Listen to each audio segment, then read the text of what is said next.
Hi, it's odeean here with a review of DX9 Invisible. I don't own anything else from DX9. Invisible is a third-party Mirage figure. I actually like this box quite a lot. It's pretty creative with all the readouts here, like the gauges and stuff. It's a lot like my car dashboard that I reviewed a few weeks ago. Anyway, it looks pretty cool. It's colourful, turning around. I don't know much about racing, but apparently this is supposed to be one of the drivers of the actual car that's based on, and some nice blueprints on the back. There's a nice card, thick plastic, beautiful artwork, colour instructions, pretty standard fare, but it is a particularly thick card, so that's pretty cool. And a plastic bubble for a tray, easily removable. There's Mirage just chilling out inside. Pops off nice and easy. The first thing I noticed when I tried to pose him here for showing him off is he does have some stability issues.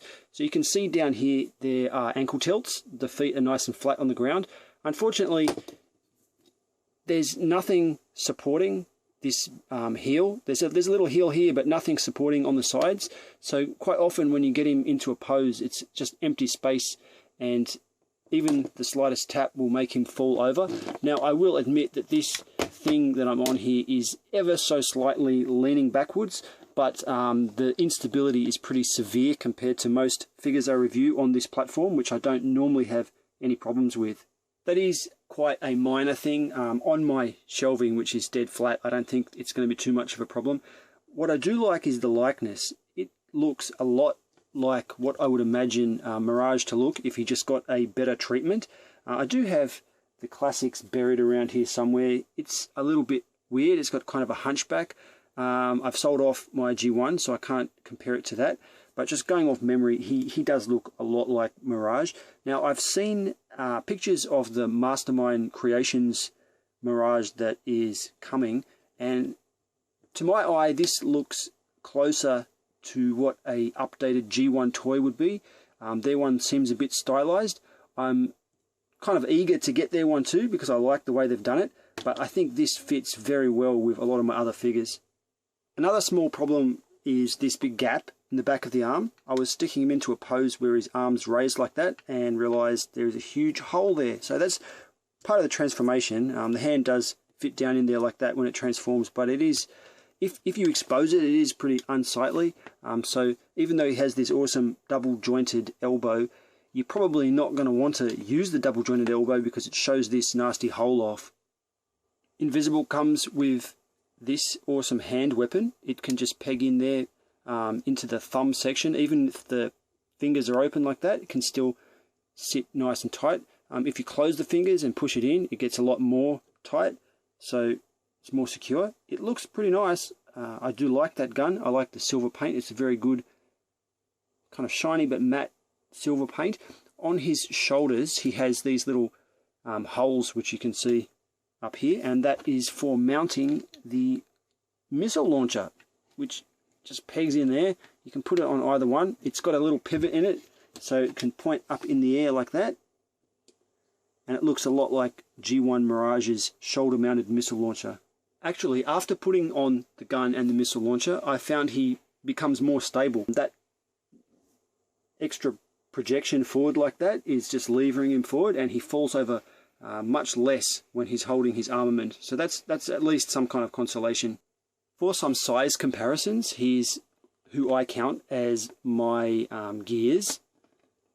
You know, I really like this toy. It gets a lot of problems. This is my favorite gears. I quite like it.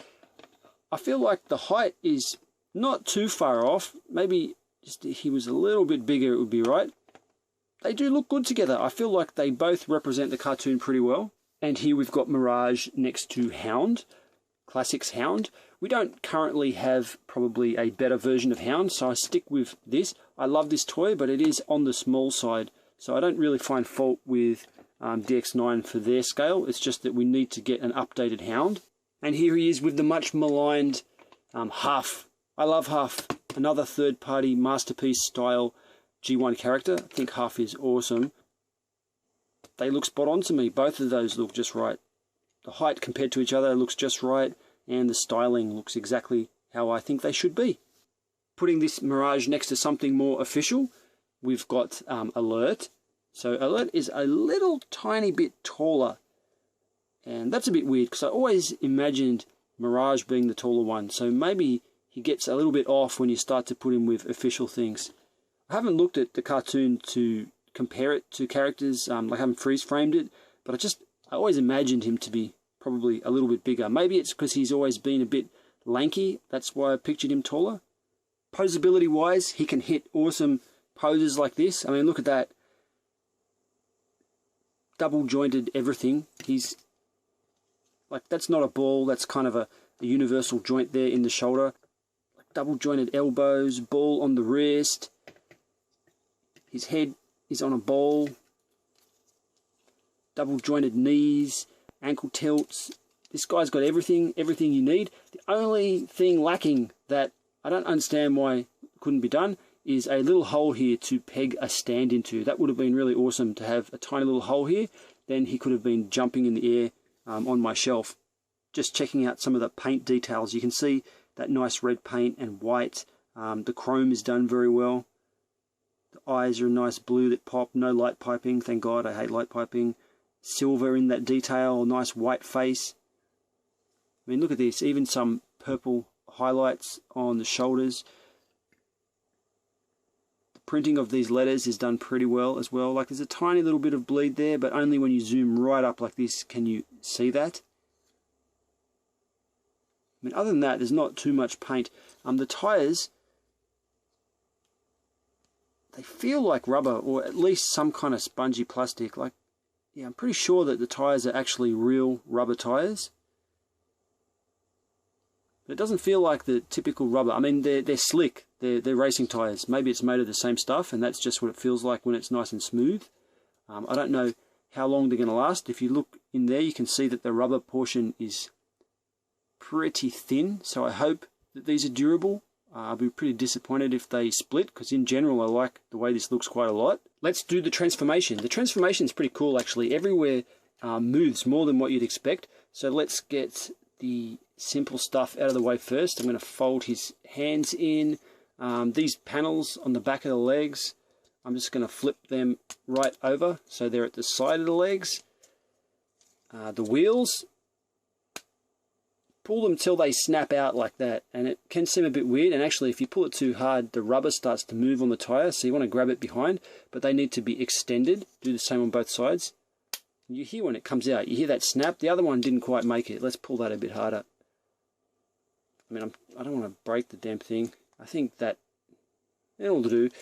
Okay, let's see what's next. Let's bend these panels down, close up this thing on the groin, and just pull out the chest. You can see his head folds way up under there as it goes. These can go out at this point.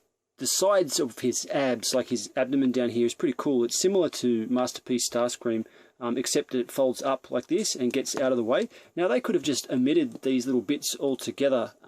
It still would have looked cool, but putting them in there was really worth it. It makes the section down here just look more awesome in robot mode. What's next? Flip the bottom half of the toy right around like that. Then we're going to fold this section all the way up and then the arm back down. The wheel pegs in, like you can see a little bump there. Let's do the other side. Rotate it right around and then peg in the wheel up the top, arm back down. Rotate these arms so that they point in like this at the elbow. Next, we kind of want to start collapsing this in. The forearm is going to bend right in on itself like that. That's another cool thing about the transformation. I sort of mentioned all the double joints before. Strictly speaking, all the double joints are really needed for the transformation, so it's not like they chose to put double joints in. It's like it has to have them to do the transformation that it has, which is cool. They've made the best of what they had. They kind of used double joints in the transformation, not just having them for the sake of it. This part under this little fin thing here is going to unpeg and then move back down into the lower position like that. Later on when we finish, that's going to go down and lock everything in. The legs here, again, the double joints I used, are going to go back on themselves like this to condense it up. And then they can pegged together. You want to get the fin at the same time, just to make it all straight. Now when you're squeezing it together, don't squeeze the back wheels, because that'll make them go in, and we don't want that. You can see that the forearms here form a block when they're in the right spot. I've got it a little bit crooked, but that block actually pegs into the groin section. Make it nice and secure. Something's not right. I think I need to... I've missed a step. Rewind. This wheel is going to rotate 180 degrees. Before you collapse the knee, if you don't do that, there won't be room for the thing to complete its transformation. So when that's 180 degrees, go back and condense this leg down again, and that time it should be able to make it. You can see it all sits nice and flush in there now, pegs together much better than if I forgot that. And finally, this comes down to lock it into place.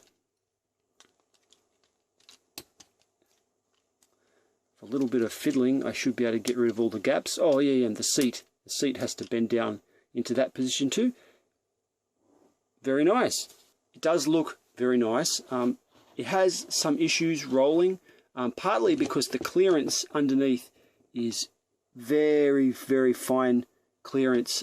It brushes along the ground. This is a very smooth surface, and it even touches that a little bit, but also partly because this wheel thing where it has to pull out, it causes a lot of wobble in the wheel. So because that wheel tends to do that when it's on the ground, it makes the car lower than it should be. Now if you wanted, you could bend this down like that just to give it a bit more clearance, but then it starts to push this apart and you'll get things untabbing from themselves. So it's good for display, but if you're actually going to play with this, it's going to get scratched up. The seat is nice and big. I feel like the seat is actually a bit oversized, and maybe they've done that to accommodate different figures. Now the figure I have closest at hand is Masterpiece Daniel from Ultra Magnus, not from Bumblebee, because the Bumblebee one can't come out. And I stick to my guns, that Bumblebee has Daniel in him. That's what his head looks like to me.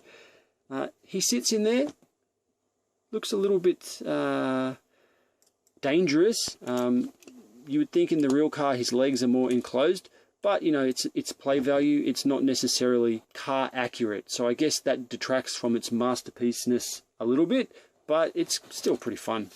For size comparison, here he is next to Streak. So I think in car mode he does show up as being a little bit undersized. So before, when I mentioned I thought he wasn't high enough, I think it was correct. He isn't really big enough.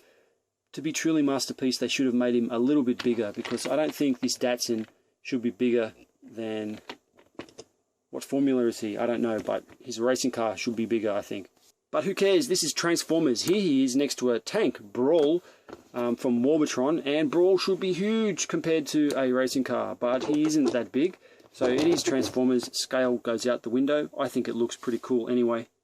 My final thoughts. I think that the figure is pretty good. I think it's the best Mirage that we've got to date. Maybe the MMC one will be better. It's hard to say because we haven't seen coloured pictures of this. The price isn't too much. I think this was less than $80. I'm pretty happy with it. I think it's good. I got this shipped with a bunch of other stuff from Chumungmung, so I saved a little bit on the shipping there. It's very posable. Looks like who it's meant to be.